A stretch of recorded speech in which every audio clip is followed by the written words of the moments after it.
Good day everyone, you are welcome to my channel. I am Peter Emanje Adaviruku. At Geojay Solution, we offer services in installation, training, data collection, data cleaning, data integration, and data analysis. Today, I want to show you how to find the direction of road or linear feature in QGIS. Please remember to subscribe to my channel. So let's go to QGIS interface. Here I want to show you how to find the direction of road or line feature in QGIS. Let me just remove this. Now I want to add the road I want to use for this exercise. Navigate to your folder and choose the data. So I want to use this road. Click open and click add. Click close. So this is the road.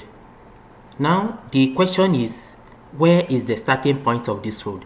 Is it here going like this, or is starting here going these directions?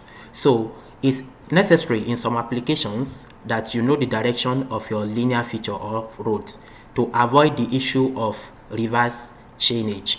So to find out which direction this road is taking, you come back to this layer, right click, go to properties, then come to this simple line, click on it, then come to symbol layer type, click on it. Instead of simple line, choose arrow. So when you choose arrow, you can choose the color or you just leave it as at this. You can increase the width of the road. If you are satisfied with it, you click on OK. So when you click on OK, you can see now that the direction of this road is from here, is starting from here going this way.